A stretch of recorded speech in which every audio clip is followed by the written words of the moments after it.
목적에 필요한 범위를 벗어난 개인정보를 필수적으로 수집한 것과 이에 동의하지 않는 대기 고객에게 서비스 제공을 거부한 것은 개인정보보호법 위반이라고 판단했습니다. 오늘 밤은 전국이 대체로 흐린 가운데 중부지방에는 비나 눈이 조금 오는 곳이 있겠습니다. 강원 영동과 경북 북동부 지역에는 건조주의보와 강풍주의보가 내려져 있어 불이 나지 않도록 주의해야 합니다. 수도권 서부와 강원 내륙, 영남 동해안에 한파주의보가 내려진 가운데 밤사이 찬바람이 강하게 불며 기온이 큰 폭으로 떨어지겠습니다. 내일 아침 기온은 서울이 영하 3도 등 전국이 영하 6도에서 영상 6도로 오늘보다 10도에서 15도가량 낮겠습니다. 낮 기온도 전국이 0도에서 9도로 역시 오늘보다 크게 낮겠습니다. KBS 1라디오 저녁 종합뉴스 지금까지 아나운서 이광용이었습니다.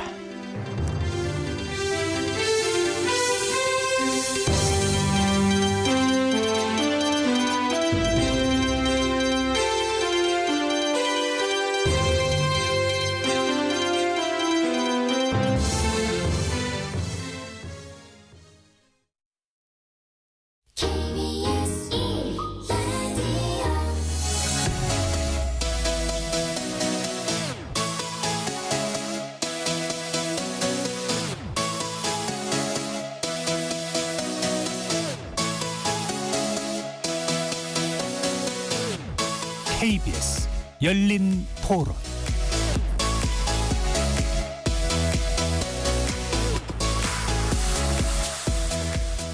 여러분 안녕하십니까? KBS 열린 토론 한상관입니다.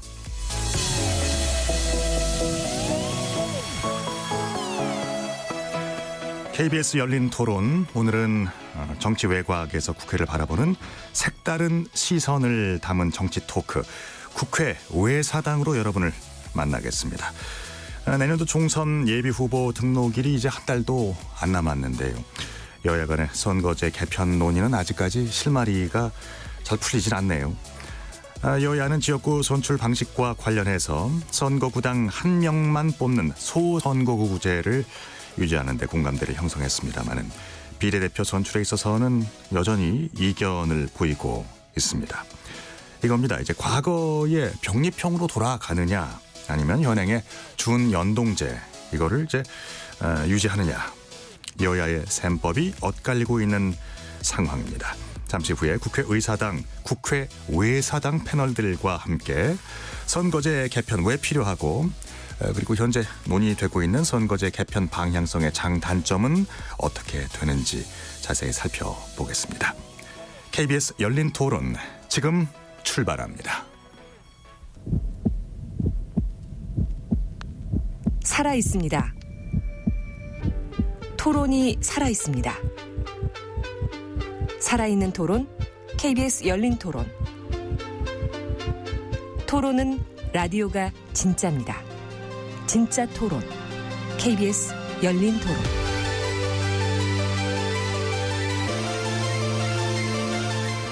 네, KBS 열린 토론 본격 시작하기 전에 토론에 앞서서 잠시 기상 관련 소식 전해드리겠습니다. 오늘 오후 9시를 기해서 경북 강원 지역에 한파 경보가 발효될 예정으로 있습니다. 해당 지역의 주민분들은 야외 활동을 자제하시고 도로가 결빙될 수 있습니다. 자동차 미끄러지거나 이 사고 미리미리 예방하시길 바랍니다. 행정안전부에서 전해온 소식입니다. 자, 오늘 토론 함께 해주실 네 분 여러분께 소개해드리겠습니다. 먼저 곽용희 한국경제TV 기자 나오셨고요. 반갑습니다. 네, 안녕하세요. 김도형 한국일보 기자 자리하셨습니다. 반갑습니다. 안녕하세요. 김영호 변호사 반갑습니다. 네, 안녕하세요. 예, 이동수 청년 정치 크루 대표 함께 하십니다. 안녕하세요. 안녕하십니까. 예, 문자로 참여하실 분들은 샵 9730으로 의견 보내주시기 바랍니다. 단문은 50원, 장문은 100원의 정보 이용료가 있습니다. KBS 모바일 콩과 유튜브를 통해서도 무료로 참여하실 수 있고요. KBS 1라디오의 모든 프로그램은 유튜브에서도 함께 하실 수 있습니다. 여러분들의 많은 관심과 참여 기다리고 있겠습니다. 사실 선거제도에 대한 이야기는 뭐 매번 있어 왔죠. 4년마다 한 번씩 있어 왔던 것 같습니다. 이제 보통 그 논의의 출발은 어떻게 되느냐? 이 소선거구제냐 아니면 이제 중대선거구제냐 뭐 이런 식으로 시작을 합니다. 그럼 먼저 이동수 대표님이 정리를 해주시죠. 소선거구제의 개념 정리를 어떻게 할 수 있을까요? 네, 이 소선거구제가 이름 그대로 이제 선거구의 규모가 작은 제도를 우리가 소선거구제라고 하죠. 예. 이 좁은 단위의 선거구에서 한 명만 선출하는 이제 제도인데요. 반대로 이제 넓은 선거구에서 뭐 2명 이상 선출하는 경우에는 우리가 중선거구제 혹은 대선거구제라고 이야기를 하고 있습니다. 네. 뭐 예를 들어서 지금 이 KBS가 있는 서울 영등포구 같은 경우에 국회의원이 2분이 계시는데 이제 각각 갑을 선거구에서 한 분씩 선출을 하고 있잖아요. 예. 근데 만약에 이제 이걸 중선거구제로 바꾼다 이러면은 영등포에서 2명을 동시에 선출하는 요게 이제 차이가 있을 수 있다고 할 수 있습니다. 네, 먼저 이 소선거구제의 장점 같은 경우는 가장 많은 득표를 한 후보 한 명만 선출하기 때문에 아무래도 이제 전국적으로 인지도가 높다든지 보편적인 지지를 얻는 정당이나 인물이 이제 국회에 진출하게 되고요. 네네. 그에 따라서 이제 전국의 어떤 안정을 또 꾀할 수가 있는 측면이 있습니다. 그리고 이제 당선이 이제 되기가 좀 어렵기 때문에 후보의 난립이 좀 줄고 유권자들의 어떤 혼선을 줄일 수 있는 측면들. 그래서 이제 비용이 좀 적게 든다는 이런 장점들이 있고요. 예. 반대로 이제 단점 같은 경우에는 1등 외에는 이제 모두가 낙선이잖아요. 예, 그러다 보니까 이 나머지 후보에 투표한 국민들의 표가 이른바 사표가 되는 그런 좀 단점이 있고 그래서 이제 민의를 온전히 수용하기 어렵다는 점이 있습니다. 그리고 이제 이 한 명만 선출하다 보니까는 아무래도 이제 기존에 있던 거대 정당들에게 유리하고 소수 정당의 진출을 막음으로써 이 다양성을 확보하기 좀 어렵다는 측면이 있습니다. 그렇군요. 그래서 이제 지역구도라는 게 매번 우리들 입에 이제 오르내립니다. 그 소선거구제는 이제 거대 정당에게만 유리한 승자 독식 선거 제도다. 민의를 제대로 반영하지 못한다. 사표가 많이 나온다. 그러니까 선거 제도의 비례성을 더 확대해야 한다. 뭐 이런 이제 명제들, 당면 명제들이 있습니다. 그러니까 이게 선거 제도를 바꿔야 하는 그 이유다. 이런 이제 논리인데요. 내부는 각각 어떤 생각을 갖고 계신지 궁금해지는데요. 제 오른쪽, 그러니까 이제 화면의 왼쪽부터 곽 기자께서 먼저 시작을 할까요? 네, 뭐 사실 이제 선거제 개편이라는 거는 아까 이제 이동수 대표님께서 말씀하신 것처럼 그 소선거구로 인한 사표 발생을 이제 최소화하기 위한 어떤 작업의 연속이었다. 뭐 이렇게 볼 수 있을 것 같은데 사실 이제 비례성 확보를 위한 어떤 선거제 개편은 지속적으로 이루어져 왔습니다. 2002년인가 3년에 저도 이제 그 투표용지를 처음으로 2장 받았던 기억이 나요. 네, 비례표까지 비례 투표용지를 해서.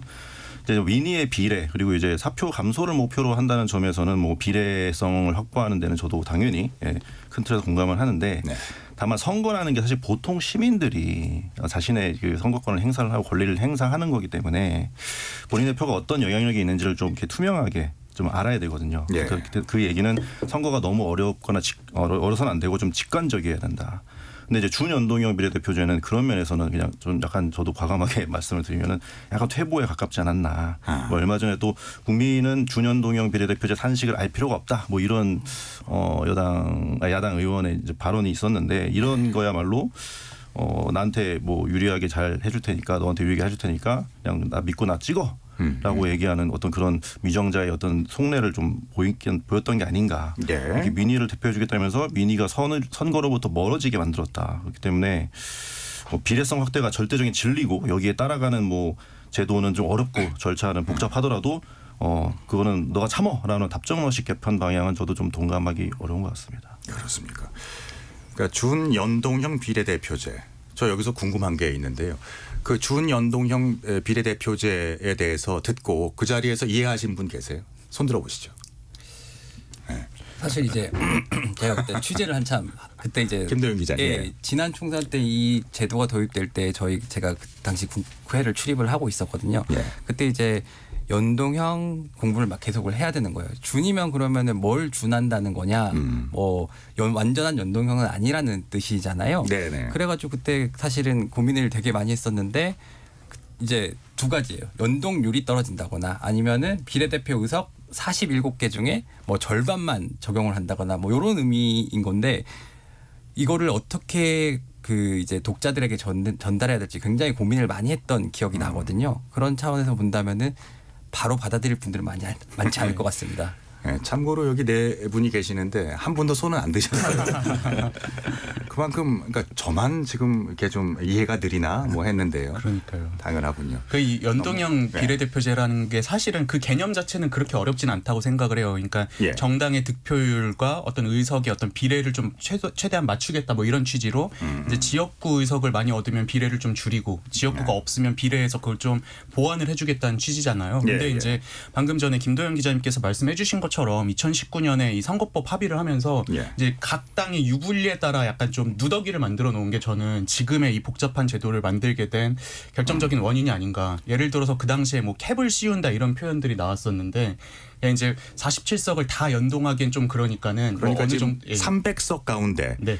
47석이 비례대표에 비례대표, 예. 할당된 네, 의석수고요. 예. 할당되어 있는데 이거를 온전히 다 이제 연동을 하는 게 아니라 예. 이제 그 안에서도 한 30석 정도까지만 상한을 설정을 하고 이것만 연동형을 하고 나머지는 또 기존의 이제 비례대표 선출 방식대로 하자 막 이런 논의가 된 거예요. 너무 이제 그 이해관계들이 여기 이해관계에 따라 막 뭐 붙이고 뭐 빼고 이러면서 그러면서 이렇게 어려운 법이 된 게 아닌가 생각이 좀 됩니다. 네, 잠시 후에 좀 자세히 얘기를 나눠볼 텐데요.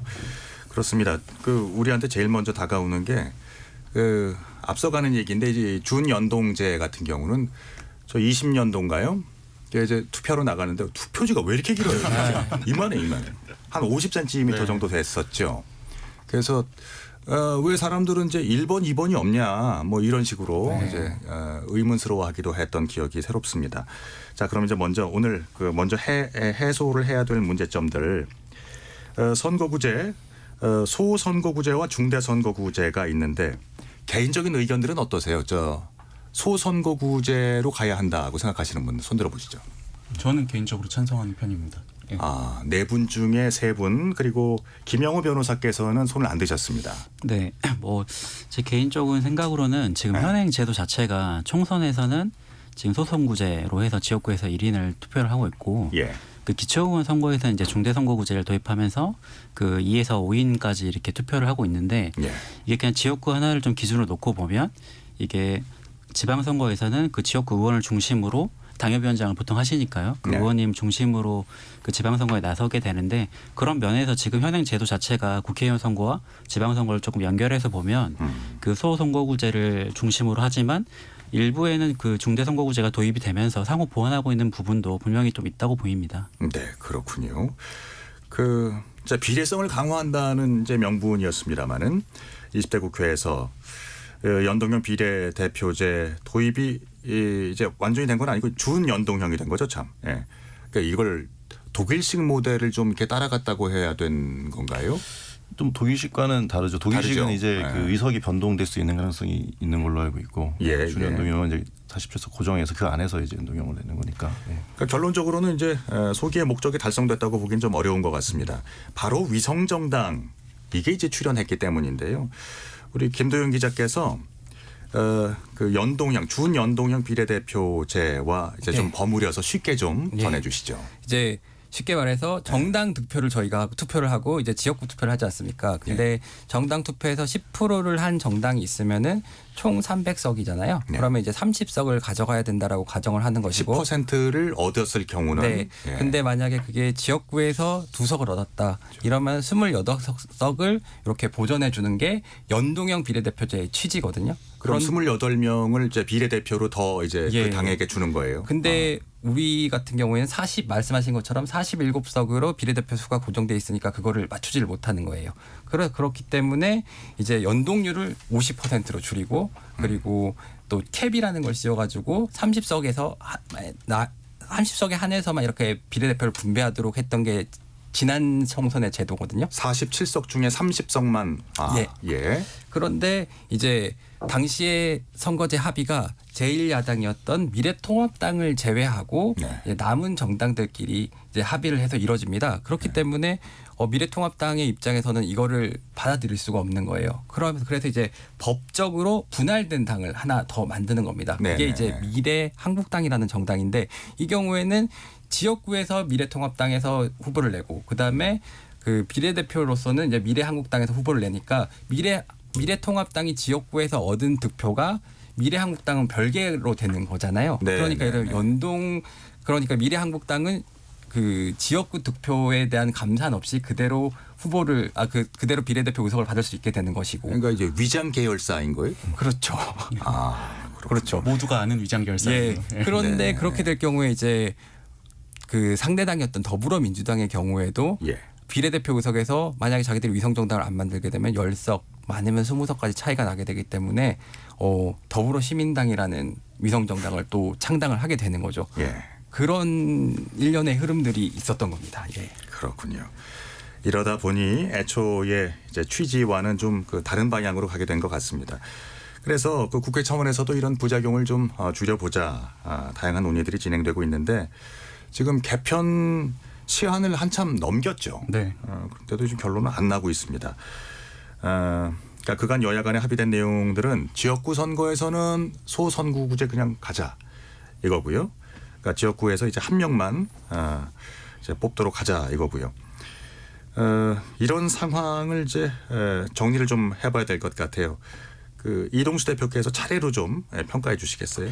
예, 이제 이 선거 그 제도라는 게 결국에는 선거를 어떻게 치를 것인가 하는 룰에 관한 법인 거잖아요. 그래서 네, 이거를 네. 이제 막 부랴부랴 해서는 안 되니까 원래 법적으로는 선거가 있기 1년 전에 이제 마무리를 해야 되는데 네. 아직까지 지금 합의를 못 보고 있어가지고 계속 이제 논의가 이제 지연이 되고 있는 상태입니다. 근데 이제 지금 논의에서의 핵심적인 거는 사실 하나만 있다고 보시면 돼요. 그러니까 네. 말씀하셨던 것처럼 소선거구제에 대한 합의는 일단 됐고 그리고 이제 권역별로 좀 비례대표를 하자 이것도 이제 얼추 이제 합의가 된 상태입니다. 그러니까 권역별이라는 건 예, 뭐예요? 지금은 이제 비례대표를 전국을 대상으로 이제 당에서 제시한 명부에 따라서 이제 선출을 하게 되어 있잖아요. 네네. 근데 권역별로는 예를 들어서 뭐 수도권, 중부, 남부 이렇게 나눠 가지고 비례대표를 각 당이 제안을 하고 거기서 이제 투표를 해 가지고 이제 좀 나눠 갖자. 뭐 약간 요런 이제 거를 권역별 비례대표라고 합니다. 근데 지금 요 부분에 있어서는 뭐 이제 여야인 이제 국민의힘과 뭐 민주당이 크게 차이가 없는데 네. 가장 핵심적으로 지금 갈리는 부분은 이 비례대표를 이제 선출을 할 때 과거에 했던 대로 병립형으로 가느냐. 그러니까 이제 지역구를 따로 뽑고 비례대표 투표를 따로 해서 이 투표율 가지고 이제 비례대표를 배분하느냐. 예. 아니면은 이제 연동형 저희가 지금 계속 얘기해오는 준연동형 있죠. 그래서 이제 이 전체 의석의 비례해서 요거를 또 나눠주느냐. 요거에 있어서 지금 의견이 갈리고 있는 상황입니다. 네. 그래서 국민의힘 같은 경우는 이게 지금 그동안 4년, 3년 이렇게 해봤더니 위성정당 못 막는 거 아니냐. 약간 옛날처럼 차라리 병립형 비례대표제로 가자 이렇게 주장을 하고 있고요.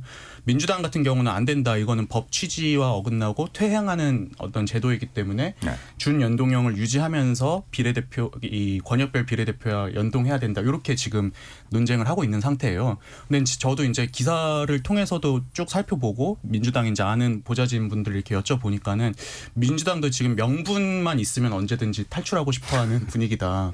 그러니까 이제 예. 위성정당을 막을 방법이 없고, 예, 그리고 만약에 그냥 지금의 제도대로 이제 출마를 하게 되면은 본인들은 이제 얘기한 게 있으니까 위성정당을 만들 수는 없잖아요. 근데 또 만약에 국민의힘이 만들어 버리면 또 의석에서 손해가 나 버리니까는 예, 예. 이제 명분만 있으면은 병립형으로 돌아갈 준비가 되어 있는 의원들이 많다라는 좀 이야기를 좀 들었습니다. 예. 그럼 이제 그 대세는 어느 쪽으로 간다고들 이제 보세요? 예전처럼 이제 병립형, 그러니까 정당 투표를 따로 하고 예. 그 이제 득표율에 따라서 비례대표 의석을 배분하는 게 지금 약간 수면 위로 드러나진 않았지만 그쪽이 이제 대세인 대세예요. 그런 느낌입니다. 그게 이제 취재를 하다 보면은 이제 나온 얘기들이 있어요. 근데 지난 대선 때 이재명 대표를 비롯한 더불어민주당이 네. 다당제 정치 개혁안이라는 걸 당론으로 채택했거든요. 이게 뭐냐면은 연동형 비례대표제를 유지를 하고 그 다음에 위성정당을 하지 않겠다라는 선언이거든요. 그런데 이 당론으로 채택을 했는데 당론에 대한 철회를 하는 절차가 없었어요. 네. 그리고 최근에 와서 이제 민주당에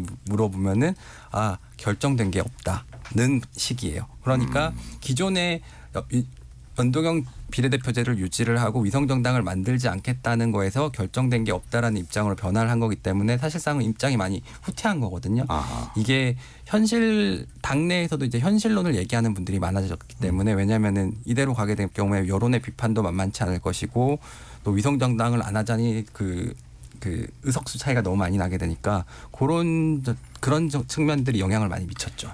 이게 이제 기사에서 나온 그 의원들의 뭐 발언이나 이런 것들을 보면은 약간 미세한 변화가 보이는 것 같아요. 네. 과거에는 그 절대 없다, 약간 이런 뉘앙스가 많았는데 최근에 이제 정치개혁특별위원회에서 이제 민주당 측 간사인 김영배 의원의 라디오 인터뷰를 보니까는 네. 합의해야 한다면 병립형에 대해서도 고민하지 않을 수 없는 상황이다. 그러니까 이거는 약간 좀 퇴로를 열어둔 듯한 안 하던 말을 하는 거예요. 그렇죠. 뭐 안 하던 말이라기보다는 네. 이제 요 발언을 놓고 봤을 때 약간 이 퇴로도 좀 고민을 하고 있는 게 아닌가가 좀 느껴지는. 예. 국민의힘 같은 경우 입장이 되게 명확하거든요. 네. 병립형으로 회귀를 한다. 그다음에 25347 현재 지역구를 유지한다. 그리고 만약에 현행 그 여야가 합의를 못 하게 되면은 현행 준연동제로 이제 선거가 치러지게 되는데 그 경우에는 위성정당도 만들겠다. 라는 입장입니다. 근데 그 경우가 이제 저는 민주당에게는 약간 최악의 경우가 되지 않을까. 왜냐하면 현행대로 유지는 돼서 예.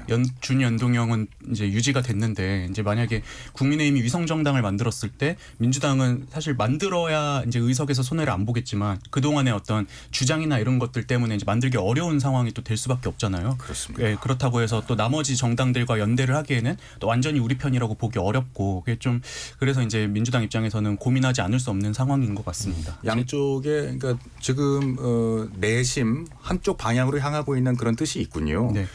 자, 그러면은 뭐 이제 지역구의 선출 방식은 이제 합의가 된 거고 그러면은 문제는 비례대표 선출 방식인데 이걸 다시 한번 좀 쉽게 간단하게 좀 정리를 해볼까요, 김 변호사님?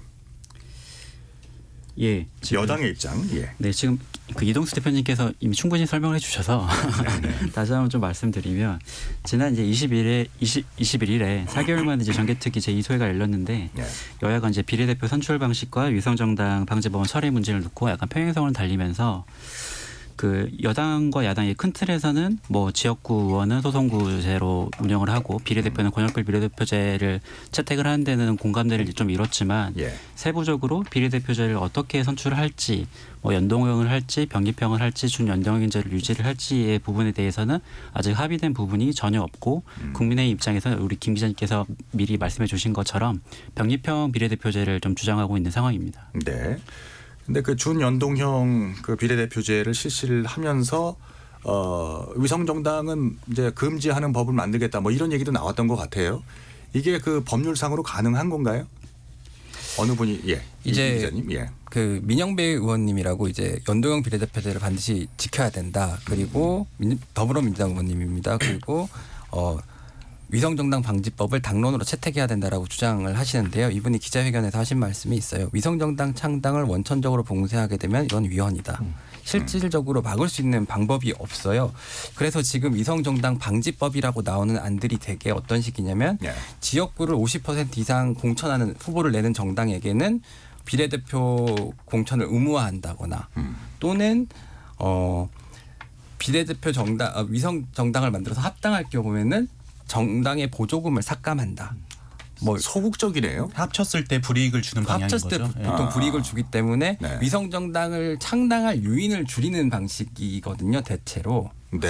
근데 이것도 사실 문제가 조금 많은 게 예를 들면은 위성 정당을 창당했을 때 합당을 하지 않는 게 오히려 현 국회법에서는 굉장히 도움이 많이 됩니다. 왜냐하면은 국회법이 원래 여야가 이렇게 한 개 정도 당이 있다라는 것을 가정하고 만들어졌기 때문인데 네. 예를 들면은 예전에 민주당에서 이 말씀드렸던 민 의원이 탈당해서 검수완박법을 통과를 시킬 때 예, 예.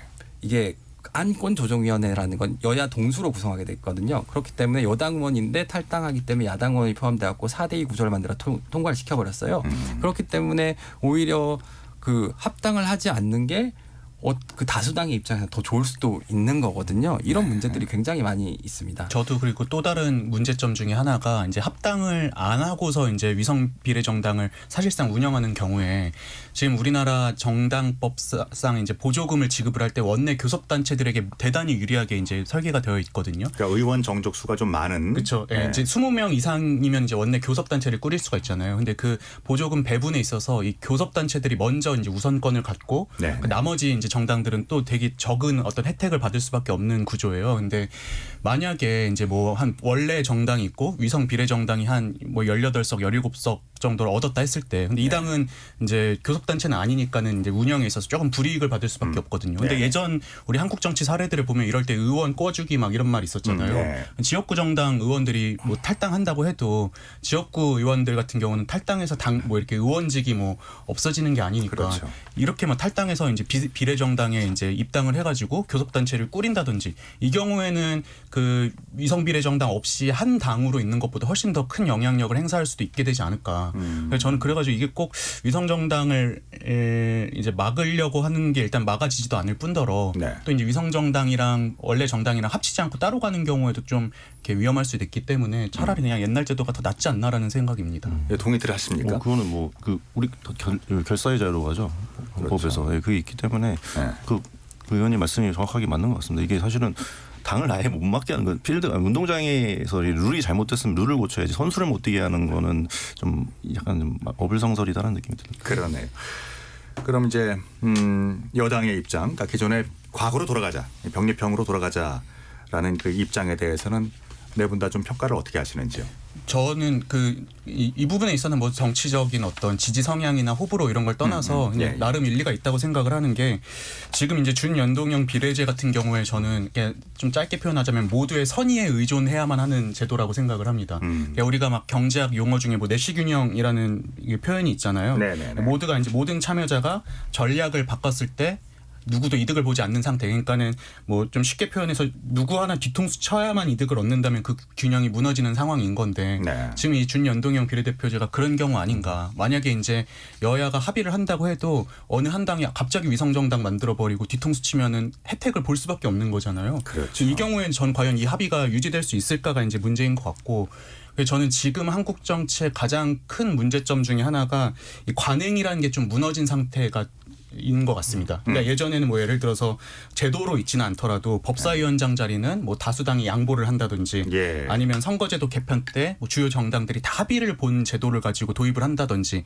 이런 관행이라는 게 있었는데 근 몇 년간의 한국 정치 상황들을 보면은 그냥 관행이라는 건 다 없어지고 그냥 우리가 좋은 거니까 우리가 할게, 뭐 아니면은 이거 법적으로 문제 없으니까 우리가 할게, 약간 이런 지금 상태인 것 같아요. 예. 근데 이런 상황 속에서 과연 이 모두의 선의에 의존해야만 하는 위성정당 방지가 가능할지 저는 좀 의문입니다. 이 선거제라는 게 사실 디테일의 싸움이거든요. 이제 병립형으로 돌아간다라고 했을 때 어떤 병립형이라는 거에 대해서도 조금은 고민을 해봐야 될 것 같아요. 네. 어쨌든 간에 비례성 확대해야 된다는 공감대가 있었던 것도 분명히 사실이고, 그런 차원에서 비례 의석을 일부 늘려주고 이제 아까 말씀하신 권역별 병립형 비례대표제를 도입을 해서 고질적인 지역주의를 완화하는 정도의 개혁안이 따라와주면 조금 좋을 것 같고요. 네. 근데 이것보다 사실 더 중요한 게 뭐냐면요. 보통 비례대표제는 그 정당의 대표의 권한이 굉장히 막강합니다. 그래서 지난 총선 선거법 때도 이런 조항이 있었어요. 이제 비례대표를 선출할 때 정당의 민주적 절차를 뭐 규정하는 내용의 그 개혁안이 있었는데, 이게 공직선거법에 들어가기는 맞지 않다고 하면서 정당법에 넣어야 된다고 했거든요. 근데 그 조항이 정당법에 정작 넣는 거는 무산이 됐어요. 그러니까 번호표 얘기하시는 거예요? 예, 그렇죠. 이제 비례대표를 선정을 할 때 예. 각 정당의 대표가 갖고 있는 권력이 너무 강하기 때문에 그 사람의 권력을 제한하는 방향이 같이 논의가 돼야 된다라는 차원이었는데, 사실 이후에는 그게 다 사라졌거든요. 그러니까 비례대표제도 무조건 비례대표제를 비례대표를 늘린다고 해서 비례성이 확보되는 게 아니라 정당에서 그 비례대표를 어떻게 선출을 할 것인가, 어떻게 선정할 것인가에 대한 민주적 절차가 담보돼야 되는데 그런 논의는 전혀 없거든요. 그렇군요. 그리고 또 이제 선거제 개편에 대한 민주당의 입장, 아까도 잠깐 제 얘기가 나왔었습니다만은 하나의 통일된 당론으로 나오진 않았으나 복잡해 보이나 이쪽에서도 어떤 이제 방향성은 느껴지는 것 같은데, 이거 좀 정리해 주시겠습니까, 박 기자님? 아까 뭐 이동수 대표님이 너무 잘 설명을 해주셨는데, 오늘 오후에 그 민주당 의총 백불이 나왔죠. 거기서 예. 이제 당론을 아직 못 냈다라고 홍익표 의원께서 이제 말씀하셨고, 뭐 아까 말씀하신 것처럼 병립형 비례대표제로 돌아가는 걸 처음에 이제 퇴행이라고 반대를 하다가 당초에는 이제 위성정당 막는 보완책을 내자 이렇게 했다가 지금은 이제 미묘하게도 입장의 변화가 있습니다. 그래서 제가 이제 민주당 분들한테 통화를 해봤을 때 가장 냉정하게 말씀하시는 분은 병립형 비례대가 악이고 연동형이 선이라는 프레임에 스스로 갇힌 꼴이 됐다. 네. 예, 그 사실 이제 뭐 군소정당의 원내 진입 기회를 늘려준다. 뭐 이런 게 어떤 대의가 있었지만 네. 대래 이제 위성전 정당이 난립하면서 거대 양당 체제가 좀 더 강화됐다는 비판도 받으니까 좀 의기소침해진 것도 있고 또 그렇기 때문에 이제 병립형으로 가도 어차피 우리도 거대 양당인데 예. 나쁘지 않을 것 같다는 의견이 점점 이렇게 중론이 돼가는 느낌이 좀 있습니다. 네. 그렇군요. 어쨌든 간에 이제 준연동형 비례대표제, 연동형 비례대표제 자체를 유지할 때 그러니까 위성정당의 출현을 강제로 막을 수 있는, 통제할 수 있는 방안은 사실상 없다라고 보시는 게 맞겠군요. 그러면 정치권에서 말하는 그 선거제 개편 이제 아까 얘기가 계속 나왔던 이제 비례대표제 그리고 중대선거구제 지금은 이제 소선거구제로 유지가 될 것 같고요. 그러니까 중대선거구제도가 갖고 있는 이제 장점이랄까요? 미덕은 뭐가 있다고 생각하세요, 김 변호사님? 네, 그 지금 중대선거구제는 현재 이제 기초의원 선거에 좀 도입되는 방식인데 모두에도 말씀드렸듯이 지역구 내에서 1인 1표가 아닌 1인 복수표를 행사하는 방식입니다. 그래서 1인 1표에서 오는 그 단순 다수대표제의 승자독식 구조를 좀 완화하면서 표의 비례성을 좀 확보해 사표를 완화하는 효과가 있습니다. 예. 또 이를 통해서 이제 유권자들은 좀 폭넓은 선택을 좀 할 수 있고 실무적으로도 뭐 1대3이나 1대2 게리맨더링 그 제한이 있는 인구 편차를 좀 고려할 여지가 좀 줄어들게 돼서 선거구 분할이 굉장히 조금 간편해지는 장점이 있습니다. 그렇지만 이제 의무적으로 좀 복수표를 좀 행사해야 되기 때문에 충분히 표를 받지 못하는 낮은 득표율의 후보가 당선될 수 있어서 이 표의 비례성은 확보가 되지만 뭐 주민 대표성을 확보하기 좀 어렵다. 그래서 진정한 의미에서 민이 좀 왜곡될 우려가 있다. 그리고 더욱이 현재 우리나라에서는 이 거대 양당제가 있기 때문에 네.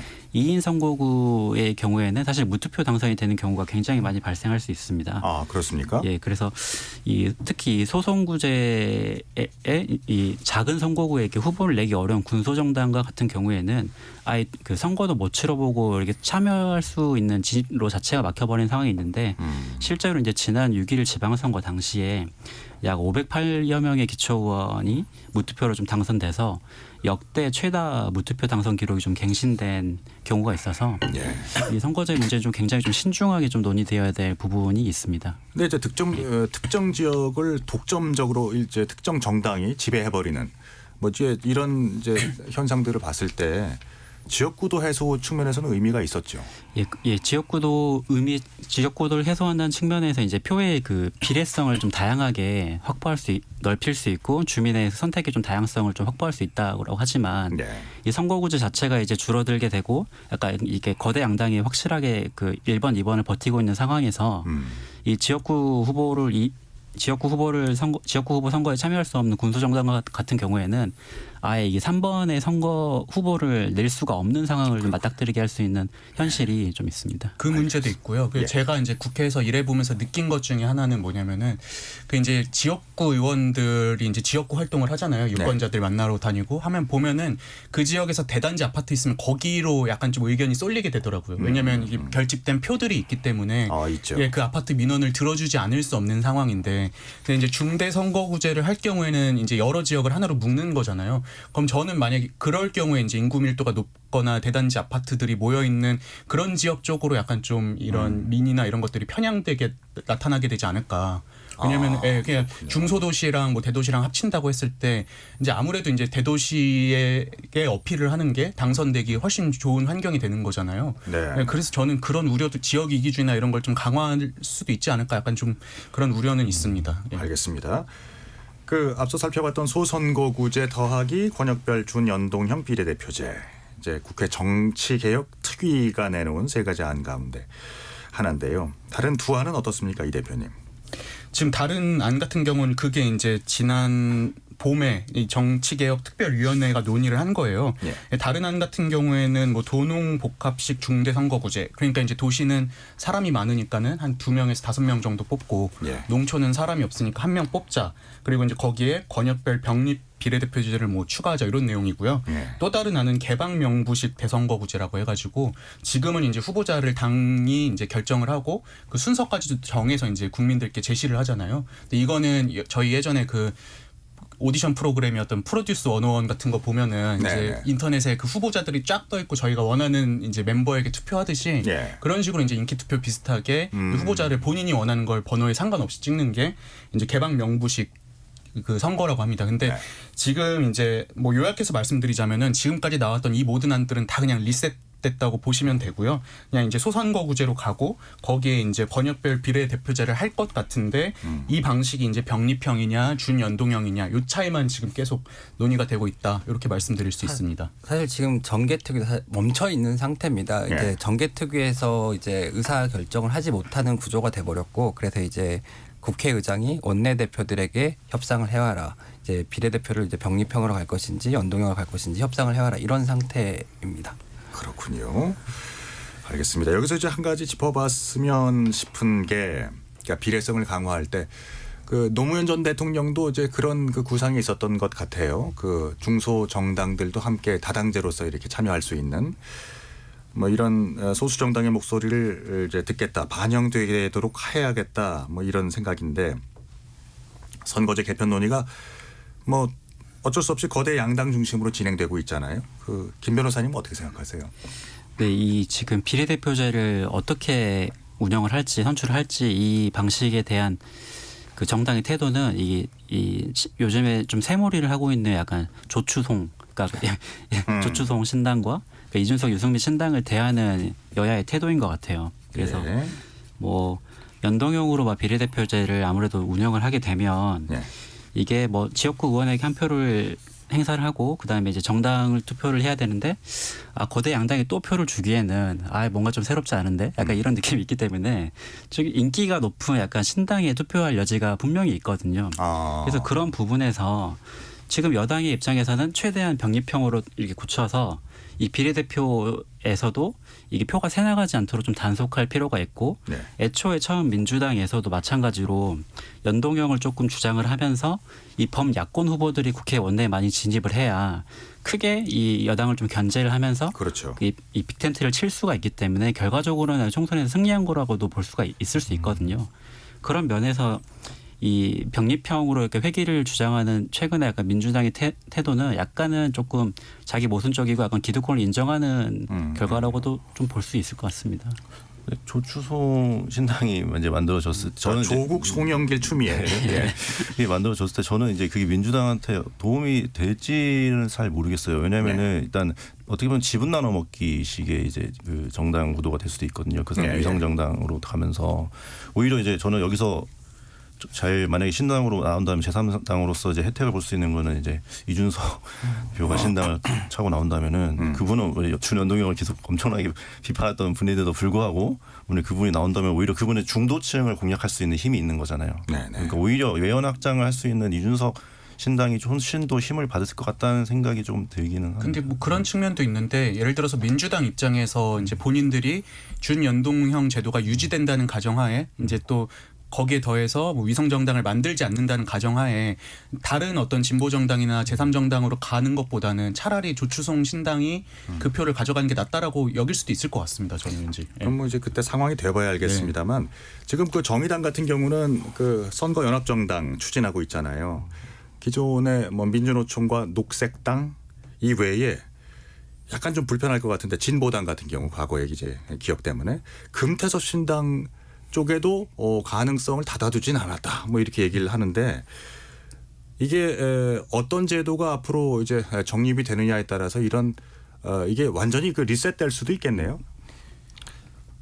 저는 근데 지금 소수 정당들 같은 경우에 뭐 비하하는 건 아닌데 이제 선거 제도 때문에 마치 국회에 못 진출하는 것처럼 막 이렇게 주장들을 많이 하시는데 지난 강서구청장 보궐선거 그 개표 결과 보면은 정의당이 1.8% 얻었고 진보당이 1.3% 얻었거든요. 그러니까 네. 이 경우에는 이제 합쳐도 지금 5%가 안 되는 거잖아요. 일단은 본인들부터 어떻게 하면 과거처럼 민심을 다시 얻을 수 있을지를 먼저 노력하고 거기에 더해서 이제 우리가 뭐 선거 때 어떻게 힘을 낼 수 있을지 고민해 보자. 이렇게 가야 되는데 지금은 그냥 우리 뭐 지지율 낮고 의석 못 얻을 것 같으니까 너 모이고 해서 힘 합치자 이건데 이게 이제 과거에 우리가 그렇게 비판했던 어떤 선거 연합, 예, 야합 뭐 이런 거랑 야합. 뭐가 다를까? 네네. 이거야말로 구태 정치가 아닐까? 저는 좀 그런 생각이 듭니다. 그러니까 저 같은 경우에 이제 선거제 개편을 주장하시는 분들, 연동형 주장하시는 분들이 많이 얘기하는 게 이제 소수 정당의 목소리를 대변해야 된다라고 말씀을 하시잖아요. 근데 그 소수 정당이 정확하게 뭔지를 말씀하시는 분이 그렇게 많지가 약간 않아요. 당내 소수 비주류 의원들을 지칭하시는 게 예를 아닐까. 들면은 정의당 싶기도 저희가 합니다. 소수 정당 그럴 때 생각나게 정의당 말씀하셨던 진보당, 뭐 기본소득당 뭐 이런 것들이 있는데 그 제가 오늘 선관위 정당 등록 현황을 보고 왔거든요. 몇 개가 등록돼 있는지 아십니까? 한 50개 되나요? 49개가 지금 등록이 돼 있어요. 그리고 창당 준비를 하고 있는 창준이가 9개가 등록이 돼 있습니다. 근데 여기에는 방금 말씀하신 뭐 조추성 신당이나 뭐 이준석 신당 이런 것들은 뺀 거거든요. 그대로 간다고 하면은 지난번 비례대표 후보를 낸 정당이 35개였는데 이번에는 60개가 넘어갈 수도 있는 거거든요. 그러면은 여기서 과연 소수 정당이란 무엇인가? 네. 그럼 우리가 대변해야 되는 가치는 무엇인가 좀 고민이 필요한 것 같거든요. 근데 이제 원내에 진출하지 못한 정당이 무엇을 할 수 있을까? 뭐 이런 고민들 아주 실용적인 고민들에서 시작이 됐겠죠. 그래서 그 이제 진보당 같은 경우는 진보 쪽에 이제 정당들 같은 경우는 기존에 추구하는 이념 노선이 확실히 좀 차이가 있어 보이는 뭐 새로운 선택 같은 경우도 그러니까 그쪽마저도 이렇게 좀 어떻게 가까이 손을 내밀어 보겠다 좀 이런 뜻인데요. 그 아까 말씀하신 이건 뭐 이제 저의 의견은 아닙니다만 야합이라는 그 평을 받을 수도 있는 거죠, 사실은. 그렇죠. 여기에 그 현실적인 참 고민들이 있군요. 알겠습니다. 지금 시각이 7시 59분 20초를 향해서 가고 있습니다. 토론이 진행되는 동안에 여러분께서 보내주신 청취자들의 의견 들어보겠습니다. 정의진 문자캐스터 전해주시죠. 네, 지금까지 청취자 여러분이 보내주신 문자들 소개합니다. 유튜브에서 반창고님. 여당이든 야당이든 의석을 얻은 그 비율대로 비례대표를 가져가는 연동형 비례대표제가 가장 적절하다고 생각됩니다. 9803님. 지난 국회에서 정말 어렵게 선거제도를 개편했지만 위성정당이 출연하면서 개편 취지가 많이 훼손됐었죠. 총선에서는 위성정당만큼은 자제됐으면 합니다. 2041님. 승자독식 소선거구제를 손보지 않고서는 양당 정치의 그늘에서 벗어날 수 없다고 여겨집니다. 수많은 국민들의 다양한 민의가 반영되는 선거제도 도입이 필요합니다. 1799님. 비례대표제 없애고 국회의원 수도 반으로 줄이고 세비도 반으로 줄여서 진짜 나라와 국민을 위해 노력하는 일꾼들을 가려 뽑았으면 합니다 해주셨고요. 1819님. 선거제도 개편 논의 자체를 국회의원들에게 맡겨서는 안 됩니다. 속된 말로 자기들 밥그릇이 달린 문제인데 자기들 이익부터 계산하는 게 당연하니 개편 논의에 진전이 없을 수밖에요. 네, KBS 열린 토론 이 시간은 영상으로도 생중계하고 있습니다. 유튜브에 들어가셔서 KBS 1라디오 또는 KBS 열린 토론을 검색하시면 지금 바로 토론하는 모습 보실 수 있습니다. 방송을 듣고 계신 여러분이 시민 논객입니다. 계속해서 청취자 여러분들의 날카로운 시선과 의견 보내주세요. 지금까지 문자캐스터 정의진이었습니다. 상대 얘기 중에서도 맞는 얘기가 있잖아요. 그러면 예, 거기까지 동감이 이루어졌으니까 그럼 또 요 다음 가시죠. 무슨 정반합 이렇게 가야 되거든요. 이기고 지는 걸 떠나서 좋은 결론을 도출해내셨으면 좋겠어요. 선 넘지 않는 그런 토론. 별로 의미는 없을 것 같아도 그래도 그런 자리가 자꾸 있어야 뭐가 변화가 있을 것 같아요. 그렇게 하다가 보면 뭐라도 뭐 하나 얻어 걸리는 게 있겠죠. 시민 논객 여러분을 기다립니다. 평일 저녁 7시 20분 KBS 열린 토론. 네, 방금 한 청취자 여러분들께서 주신 여러 가지 의견 중에 선 넘지 않는 토론이라고 있었죠. 저희 KBS 열린 토론이 추구하는 가치이기도 합니다. 오늘 좀 분위기가 그렇게 가는 것 같은데요. 네, 오늘 1부에서는 선거제도 개편 논의에 있어서 쟁점들, 주요 쟁점들과 그리고 개념들에 대해서 좀 살펴봤고요.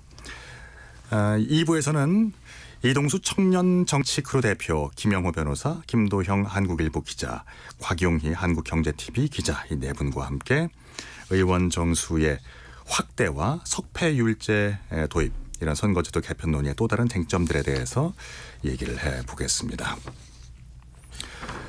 올 봄에 이제 내년 봄에 선거제도 개편 논의를 이제 하는 와중에 김진표 국회의장이 의원 정수를 늘리자고 주장한 바가 있었습니다. 선거제도 개편 논의의 또 다른 쟁점. 지금 아까 그 문자 메시지 보내주신 우리 청취자님 1799님은 비례대표 없애고 국회의원 수도 반으로 줄이고 세비도 반으로 줄입시다. 뭐 이렇게 이제 주장을 하셨는데요. 글쎄 이게 늘리자고 주장을 하셨어요. 김진표 의장께서는. 그리고 또 선거제도 개편 논의의 또 다른 쟁점 의원 정수 확대 이 얘기를 좀 네 분과 해보도록 하겠습니다. 먼저 곽 기자께서는 의원 정수 확대 어떻게 생각하세요? 일단 간단하게 하나만 좀 짚고 넘어가면 저는 이제 한국경제신문 기자입니다. 네. 그리고 이제 사실은 이제 그 확대에 대해서는 뭐 지금 여론 자체는 뭐 다들 아시다시피 이렇게 긍정적이는 않죠. 그리고 그 긍정적이지 않은 분위기를 조성을 한 게 제가 볼 때는 좀 뭐 여담이긴 한데 유튜브나 쇼츠가 그런 현상을 좀 보도했던 게 아닌가. 사실 이제 국회의원이라는 건 이제 대표성에 기댄 어떤 권위를 보유하고 있는 분들인데 최소한 어떤 경외감이 예전에 있었죠. 근데 이제 그분들이 이제 뭐 예를 들면 한동훈 장관이라든지 이낙연 총리라든지 이런 분들과 이제 그분들이 국회의원들이 어떤 논쟁을 하는 과정을 보면서 어떤 적나라한 민낯이 드러나기 시작했고 그러면서 이제 국회의원들의 어떤 일종의 실망감이라고 해야 되나요? 그런 콘텐츠가 빠르게 확산을 되면서 이제 이제 역대 제가 경험하기로는 역대 국회의원들의 필요 효용성에 대해서 공감을 최대로 못 받는 시기가 아닌가 지금 최근이. 그래서 물론 이제 뭐 토론 능력이 정책 제안 능력이랑 연동된다고 볼 수는 없겠지만 그렇다 하더라도 국민들의 공감대를 현재 시점에서는 사기는 좀 어려운 상황인 것 같습니다. 확대가. 그래요. 시계 방향으로 갈까요? 아니면 시계 반대 방향으로 갈까요? 또 제가 하겠습니다. 김 기자님.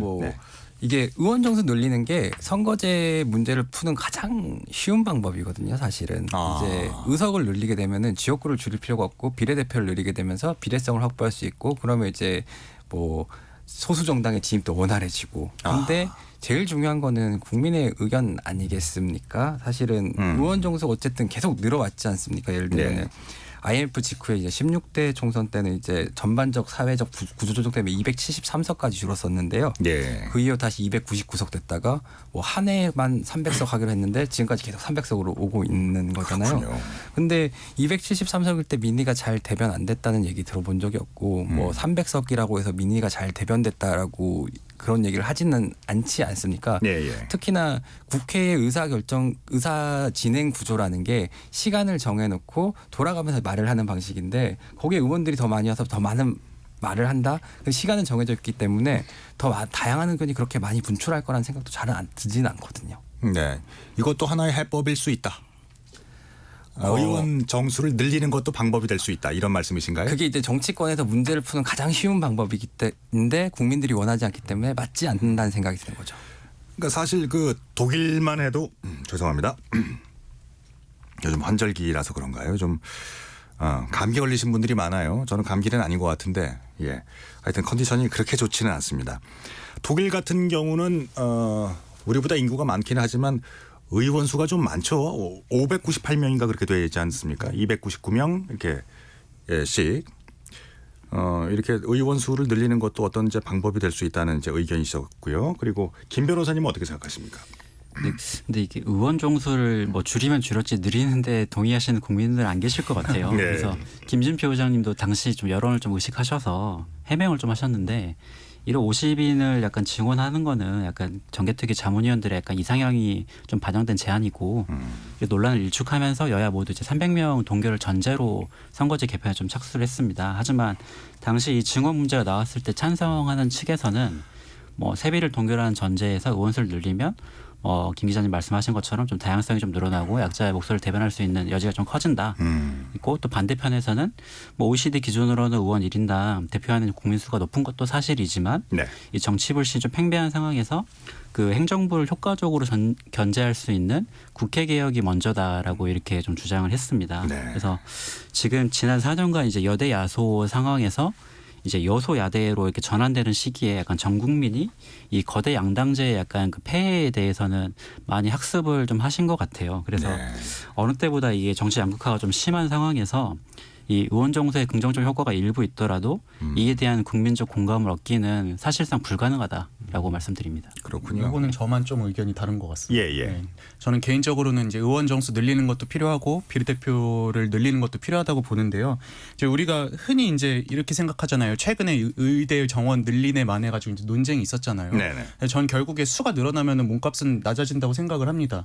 의사, 변호사랑 똑같이 국회의원들도 수가 늘어나면은 갖고 있는 권한이나 이런 게 조금 더 분산되지 않을까. 근데 다만 국민들께서 이제 반대하시는 거는 그만큼 이제 세금 늘어나고 또 이제 뭐 보좌진이니 뭐니 해가지고 비용 느는 거 아니냐라고 이제 우려를 하시는 것 같아요. 그게 아깝다는 거죠. 그렇죠. 네. 근데 이제 과거에도 심상정 정의당 대표 시절에 이제 뭐 예산 총액은 유지하되 의원 수만 10% 늘리자 이렇게 제안한 적이 있어요. 근데 그럼에도 예산을 유지하자고 하는데도 국민들이 반대하시는 거는 왠지 제 느낌에 이것들 또 이렇게 약속해놓고 또 나중에 몰래 또 이제 슬금슬금 이렇게 뭐 세비나 이런 거 늘리는 거 아닌가 이렇게 그런 좀 우려가 좀 반영된 게 아닌가 싶은데 저는 지금 국회의원실마다 한 보통 9명 정도를 이제 고용을 하고 있거든요. 보좌진으로. 이런 보좌진 수 좀 많이 줄이고 그리고 세비도 좀 어느 정도 깎고 해서 이제 마련된 예산으로 특히 이제 비례대표랑 그리고 이제 저는 농어촌 지역의 의원은 좀 늘릴 필요가 있다고 생각을 합니다. 이게 아무래도 선거구당 이 상한선이 있잖아요. 인구수의 상한선이 있고 하한선이 있는데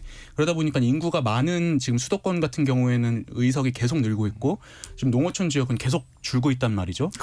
또 뭐 강원도라든지 아니면 뭐 경북 이런 데 보면은 서울의 뭐 몇 배에 달하는 서울 한 지역구에 뭐 수십 배에 달하는 크기의 이제 지역구를 한 의원이 담당하기도 하는데 전 요즘 같은 지역 소멸이나 이런 문제에 있어서 이 농어촌 지역 의원들 줄어가는 것도 좀 심각한 문제다. 그래서 좀 의원 정수를 늘리면서 이런 문제들도 좀 같이 고민해 볼 필요는 있다고 생각을 합니다. 네. 국민 정서라고 하는 것도 뭐 엄존하는 대단히 이제 큰 조건이니까요. 그 한국 갤럽에서 지난 3월에 여론조사를 한 사실이 있습니다. 3월 21일부터 23일까지 전국적으로 18세 이상 1,001명을 대상으로 조사를 했는데 선거 제도를 변경할 때 의원 정수 300명을 확대해야 한다는 주장에 대해서 제가 의견을 물었어요. 응답자의 57%가 줄여야 한다 이렇게 답을 했습니다. 그 중앙선거 여론조사 심의위원회 그 홈페이지를 가면 들어가시면은 요 이제 확인하실 수가 있습니다. 그러니까 국민의 절반 이상이 그러니까 국회의원의 수를 줄이라 뭐 이런 이제 인식을 갖고 있는 건데, 자, 그 이동수 대표께서 말씀하신 것처럼 세비 줄이고 뭐 특권 내려놓고 하자 뭐 이런 이제 이런 자정 움직임이라고 해야 되겠죠. 이런 것들을 하고는 있습니다만 이런다고 설득이 될까요? 그게 연례 행사더라고요. 이제 아마 내년 총선이 지나면은 또 그런 목소리가 나올 겁니다. 이제 갓 들어온 이제 조선 의원들이나 개혁적인 이미지를 만들고 싶어하는 의원들이 세비를 줄이고 뭐 월급을 반납하고 그러면서 이제 바뀐 모습을 이렇게 보여주겠다 이렇게 얘기한 건데 아까 전에 그 국민들이 아깝다는 거죠. 이렇게 말씀을 하셨잖아요. 실제로 그게 제가 봤을 때 맞는 것 같아요. 이제 그런 식의 변화된 모습을 실제로 변화된 모습을 보여줘야 하는데 어떻게 변화된 모습을 보여줘야 될지 모르니까 기존에 해왔던 대로 계속 답습을 한다는 생각이 들거든요. 그래서 그렇게 한다고 해서 국민들이 큰 의미를 둘지 잘 모르겠고 그냥 의정활동 열심히 하고 또 좀 나쁜 말도 좀 적게 하고 그러면 국회에 대한 혐오를 줄이는 게 가장 좋은 방법이 아닌가 싶습니다. 저도 이게 좀 설득이 부족한 문제라고 생각을 하는 게요. 그 이제 비례대표라든지 아니면 의원 정수 문제에 있어서 국민들께서 당연히 부정적으로 생각을 하시잖아요. 근데 이제 올해 5월에 KBS가 중계한 건데 국회 정개특위에서 진행한 그 500인 공론조사를 했습니다. 그러니까 국민 500분을 모셔놓고서 이 제도를 우리가 어떻게 바꿔야겠습니까 해서 수기토론을 진행을 했어요. 근데 수기토론 전에는 이제 제가 뭐 구체적인 수치는 말씀 안 드리겠습니다만 뭐 의원 정수 확대나 비례대표에 대해서 굉장히 부정적이었던 국민들께서도 수기토론이 끝날 때는 이제 이거 좀 필요한 것 같다라고 이제 동의를 좀 하셨거든요. 그래서 저는 이게 이제 정치인들이 다른 걸로 되게 많이 싸우는데 정작 이런 중요한 문제로 싸우지 않고 국민을 설득하기 위한 노력을 안 하는 것들이 좀 이런 부정적인 인식에 영향을 끼친 게 아닌가 그런 좀 생각이 들었습니다. 예전에 제도적 시도가 있었거든요. 국민 소환제라든지 아니면 뭐 삼선 연임 금지 이런 거를 하자는 게 있었는데 결국은 자기들은 안 하고 지자체장들한테만 쓱 넘겨가지고 면피하고 시상형으로 삼고 그다음에 뭐 정치적 책임도 그냥 걸고 탈당이나 뭐 당직 내려놓는 수준으로 지니까 이게 진정성이 안 느껴지는 거고 저도 이제 취재하면서 옛날에 황당했던 게 그 뭐 누군지 말씀 못 드리겠지만 주 52시간제를 통과를 시키시는 어떤 의원님이 자기 보좌관들은 거의 갈아서 주 80시간, 90시간씩 일을 시키는 경우가 있었거든요. 그러니까 사실은 이제 진정성을 얼마큼 보여주느냐가 문제인 것 같고 저는 아까 그 총액도 말씀하셨죠. 변호사님도 말씀하셨지만 그 세비를 그냥 동결이 아니라 확 깎고 그리고 뭐 요즘에 뭐 민주노총 회계투명성 하는데 오히려 이제 의원님도 어떻게 쓰는지 회계투명성 해서 국민들한테 좀 납득할 수 있는 정도로 딱 감액을 하고 열심히 스웨덴처럼 막 재선 안 하고 싶을 정도로 열심히 일을 하신다면 뭐 충분히 가능할 수 있을 것 같습니다. 분골쇄신하면서 그렇죠. 이제 정치 혐오라는 걸 어떻게 누가 풀겠어요? 본인들이 풀어나가야겠죠. 맞습니다. 그러니까 바른 말, 공부하는 의원, 헌신하는 정치인, 그 유능함을 보여준다는 것. 이게 제일 이제 중요한 덕목일 텐데 그게 어렵네요. 네, 아까 연결해서 말씀드리면 네. 이게 마치 이 국회의원도 사실 헌법기관이긴 하지만 이게 공무원이잖아요. 네. 이게 마치 특권을 내려놓는 게 굉장히 뭐 대단한 일인 것처럼 이렇게 연례 행사처럼 이렇게 얘기를 하는데 사실 불체포 특권만 놓고 봐도 약간 여야 대선 당시에 여야 모두가 폐지를 주장했지만 이 문제 자체가 헌법 개정에 문제가 있고 헌법 개정하려면 국민 투표를 해야 되기 때문에 네. 현실적으로 불가능한 공약이었죠. 그래서 이렇게 아까 보여주기식 불체포 그 특권을 내려놓겠다, 기득권 내려놓겠다라는 의미가 약간 그 선거철에 약간 유행가처럼 이렇게 돌고 도는 상황이 계속 이렇게 맞닥뜨리고 되는데 거기서 국민들이 마주하는 그 정치 불신이 굉장히 크게 온다고 저는 생각합니다. 그렇습니다. 김영호 변호사님의 의견이었습니다. 이건 어떻게 생각하세요? 이제 국회의원의 수를 그러니까 유지하면서 비례성만 강화하는 거. 그러니까 지역구 의원을 줄이고 비례대표를 늘리는 거죠. 근데 뭐 이것도 참신한 아이디어 중에 하나로 뭐 이제 꼽히는 것이긴 합니다만은 지역구가 없어지면 거기에서 이제 기득권이라고 해야겠죠. 예. 기존에 있던 의원들은 이걸 받아들일 수가 없는 거죠. 예. 그러니까 어떤 경우에도 어떤 국회의원은 이제 당선되자마자 그 다음 총선을 뭐 대비한다고 이런 생각들을 하는데 이런 반발에 대해서 내려놓기를 하는 것 그냥 그 연례 행사처럼 지나가는 것이 아닌 뭐 이걸 뭐 정례적으로 그러니까 관철시킬 수 있는 방법이 뭐가 있을까요?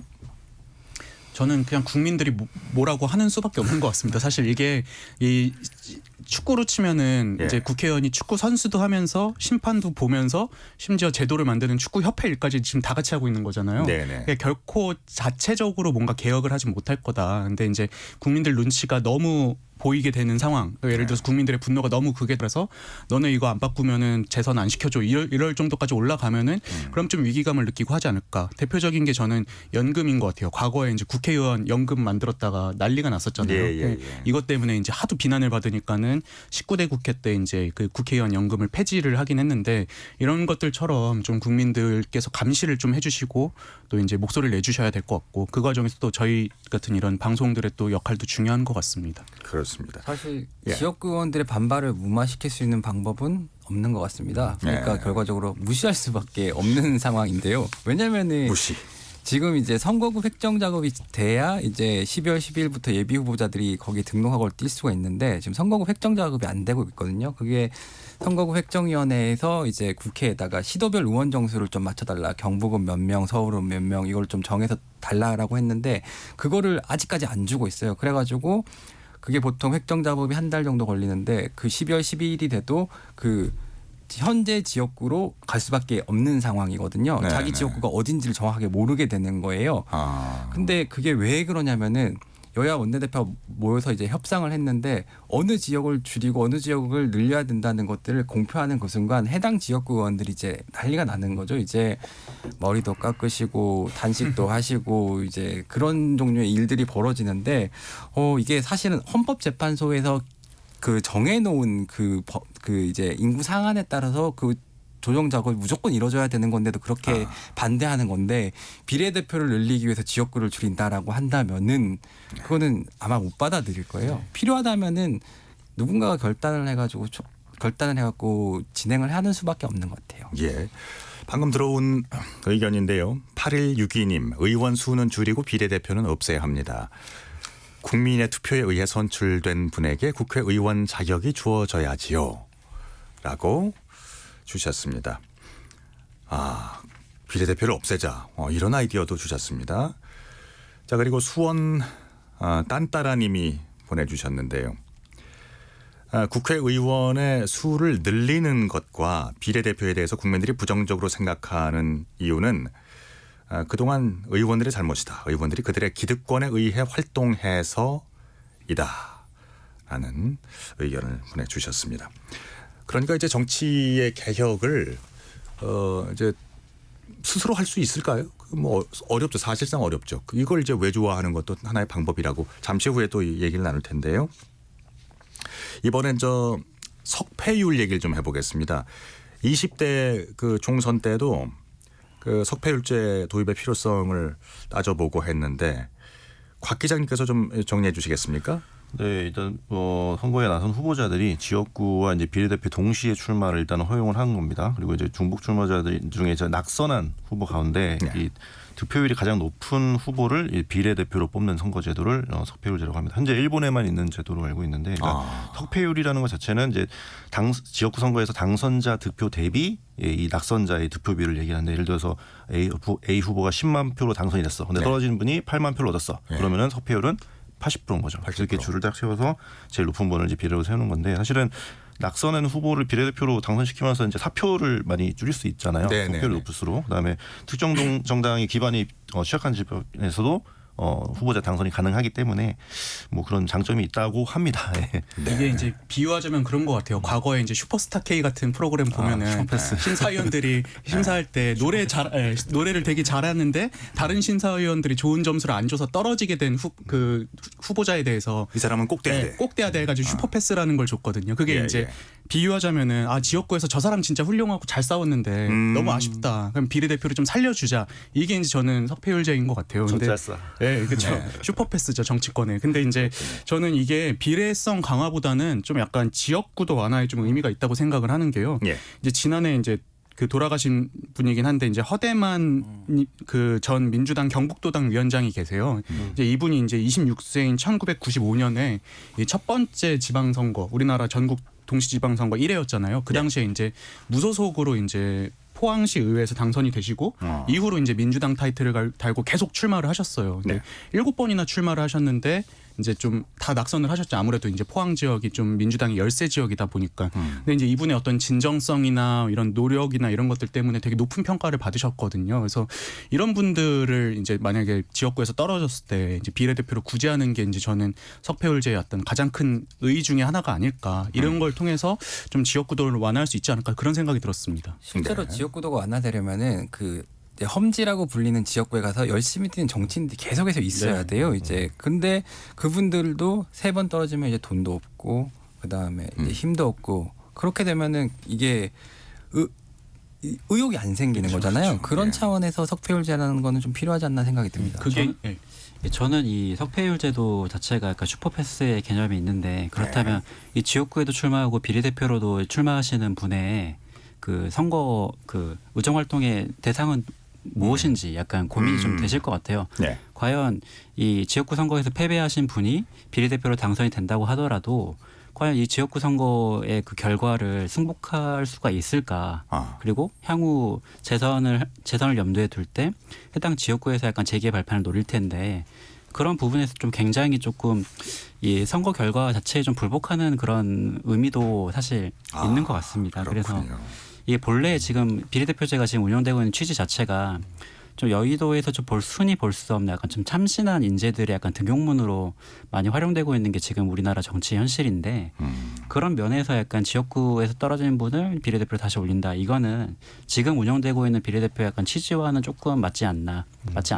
일본에서도 지금 변호사님 말씀하신 것처럼 약간 그 지역구에 영향력이 있는 고인물들이 아깝게 떨어졌을 때 두 번째 기회를 주는 수단으로 많이 쓰이고 있다. 좀 변호사님 정확하게 지적을 해주셨는데, 그러니까 기회를 통해서 당선시키려는 게 사실은 이제 소수자들이잖아요. 뭐 소수자들의 비중이 높잖아요. 여성, 장애인 뭐 이런 분들인데, 그분들은 뭐 기성 정치인인데 그대로 그냥 다시 여기다 슈퍼패스로 의정 활동을 계속 하게 한다. 그건 어떤 특권이라고 볼 수 있겠네요. 그렇죠. 근데 저는 그거는 쉽게 해결될 것 같은 게 이제 당선 경험이 있는 사람은 안 주면 되는 거 아닌가요? 저는 그렇게 무슨 근거로? 그러니까 이제 한 번 옛날에 됐던 분들은 사람은 이제 현역 어떻게 보면 이제 신인이 아니잖아요. 그냥 신인을 우대하기 위한 조치로 석패율제는 저는 의미가 있는 것 같습니다. 근데 지금 같은 경우는 이제 지역구에 안 되는 지역에 계속 나가시는 분들을 이제 그 당이 여당이 되면 좀 챙겨주세요. 그래서 어디 뭐 정부 뭐 장으로 보낸다든지 이런 게 있는데, 근데 그것도 야당일 경우에는 뭐 불가능한 거잖아요. 그런 데서 도전하는 신인들을 위한 장치로서는 전 쓸만하지 않을까, 좀 그런 생각이 들었습니다. 신선했습니다. 요거. 그러면 앞으로 그러니까 현실적인 이제 문제를 다시 돌아가서 그러면 앞으로의 내년도 4월에 치러질 총선에서는 어떤 선거 제도로 치러질 것이다. 좀 전망을 좀 해주시겠습니까?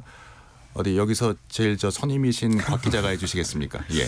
전망 너무 어렵네요. 예. 틀리면 어떻게 되나요?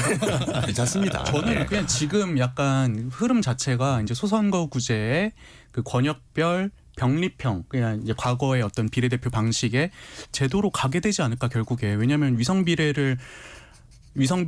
정당을 막을 수 없는 상황인 거잖아요. 근데 이게 명분 때문에 참아지 못하고 있는 상황인데 선거 임박해서는 어쩔 수 없이 또 돌아가게 되지 않을까. 약간 이렇게 예측을 해봅니다. 예. 민주당의 경우에는 그 비례대표 의석수를 조금 늘린다면은 병립형도 가능하다라는 게 공식적인 입장이에요. 그렇기 때문에 이제 국민의힘이 비례대표 의석을 늘리는 그 협상안을 받아들일지 안 받을 가능성이 높다고 보는데 예. 저도 병립형으로 갈 가능성이 조금은 크다고 보고요. 거기에 이제 권역별이라는 걸 넣으면은 지역구도 완화라든가 이런 효과를 조금 기대할 수 있잖아요. 그런 부분에 있어서 권역별 병립형으로 가게 되지 않을까 생각됩니다. 큰 틀은 이미 합의가 끝났기 때문에 지금 사실은 엄청나게 큰 폭으로 선거제도를 개편할 동력이 없어요. 지금 사실 어떻게 보면은 시간도 없잖아요. 네, 시간도 없고 그리고 뭐 예를 들어서 뭐 미국처럼 뭐 다수 득표를 했는데 떨어진 그런 드라마틱한 사례가 지금 배경에 깔린 것도 아니기 때문에 예. 지금 양당은 그냥 이 정도로 쭉 그냥 김 변호사님 어떻게 생각하세요?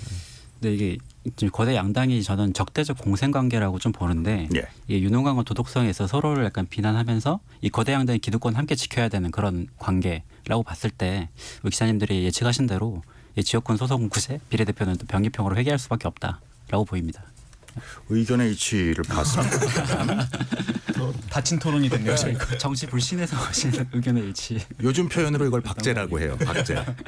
그러니까 2023년 11월 23일 목요일 KBS 열린 토론에서 네 분께서 이동수 대표님, 김영호 변호사님, 김도영 기자님 그리고 곽용희 기자까지 소선거구제 권역별 병립형으로 내년 4월 총선은 치루어질 가능성이 가장 높다. 예, 요게 좀 부담스럽겠지만 이미 예. 전파를 타버렸네요.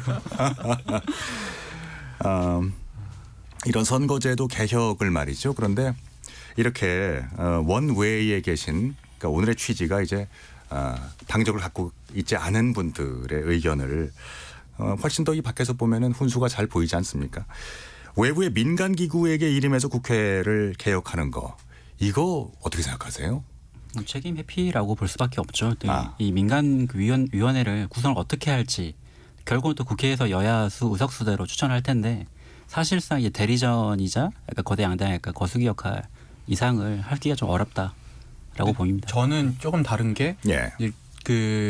이 아까 말씀드린 비유대로 선수도 뛰고 심판도 뛰고 협회 일까지 하는 사람이 과연 자기한테 불리한 제도를 만들겠느냐. 그러니까요. 저는 외부 어떤 전문가들로 구성된 그 기관 같은 데서 조직 같은 데서 이제 의견도 내고 저는 결정을 거기서만 단독적으로 할 게 아니라 공론화위원회 같은 걸 열어가지고 한번 여러 국민들 모셔놓고 설득도 하고 설명도 드리고 하면서 거기서 결정하는 것도 전 나쁘지 않다고 생각을 합니다. 알겠습니다. 그러면은 여기서 마무리 차원에서 한 분당 30초 정도 드릴 수 있어요. 선거제도 개편에 대한 제언의 말씀을 해 주시죠. 자, 시계 방향으로 가겠습니다. 저는 뭐 30초까지는 아니지만 저는 이렇게 말씀드리고 싶습니다. 닥치고 하면은 늦습니다. 예. 좀 기다렸다가 하시면 임박해서 하시면 늦고 미리미리 좀 준비를 하셔야 되는 상황이다. 말씀드리고 싶습니다. 그 선거라는 건 단순해야 된다고 생각하거든요. 내가 누구를 찍으면 이 사람이 된다. 혹은 내가 누구를 찍었을 때 누가 될 것 같다라는 그 확신이 그 유권자들한테 있어야 된다고 봐요. 그게 대의민주주의의 시작이라고 보거든요. 그래서 최대한 간단하게 이해하기 쉬운 선거제도가 필요하다라고 생각합니다. 저는 복잡하고 좀 기술적인 이게 셈법이 들어간 선거제를 홍보하기보다는 각 정당이 우리 국민들에게 좀 제시할 수 있는 비전이나 정책이 어떤 것인지에 좀 더 집중해 주셨으면 하는 마음입니다. 예, 괜찮아요. 이제 이 대표님의 시간이 제일 많이 남네요. 감사합니다, 세 분께. 저는 이게 선거제 협상이 예산 협상이랑 좀 비슷한 것 같아요. 예산 협상도 연말에 시한이 법적으로 정해져 있는데 여야 합의가 안 돼가지고 매년 그 시간을 넘기고 법을 어기고 있는 실정이거든요. 저는 이게 결국에 강제 조항이 없기 때문에 이렇게 차일피일 미뤄지는 게 아닌가. 근데 이제 얼마 전에 인요한 국민의힘 혁신위원장께서 이 정치 개혁의 일환으로 본회의 같은 거 불출석하면은 세비 삭감하자 이런 말씀을 주셨어요. 있었어요. 네. 근데 저는 선거법도 좀 비슷하게 이제 좀 법정 시한을 넘겨서도 협상을 완료하지 못하면은 상임위나 이런 위원회 소속 의원들 세비 깎는 것도 좋지 않을까? 약간 이런 생각도 해봤습니다. 그렇습니다. 총선을 앞두고 항상 나오는 이런 선거제에 대한 계산들, 셈법들, 그러니까 정당이나 국회의원의 이해관계보다 그러니까 모든 것의 수혜자는 국민이어야 하잖아요. 이런 것들을 대변할 수 있었으면 좋겠고요. 무엇이 우리에게 최선의 선거제도일까? 그간 민주화를 향했던 우리의 여정이 순탄치 않았던 것처럼 그 답을 찾는 것도 이렇게 쉽지는 않겠죠. 하지만 특권을 포기하고 기득권을 내려놓는 것, 여기에서 정치개혁은 시작될 수 있을 거라고 생각합니다. 이제 정치권이 답을 할 때입니다. 자, KBS 열린 토론, 이것으로 오늘 순서는 마무리해야겠습니다. 오늘 함께 해주신 곽용희 한국경제TV 기자, 김도형 한국일보 기자, 김영우 변호사, 이동수 청년 정치크루 대표 네 분 오늘 토론 즐거웠습니다. 감사합니다. 감사합니다. 오늘 참여해 주신 시민 논객 여러분께도 감사드리고요. 지금까지 KBS 열린 토론 한상권이었습니다.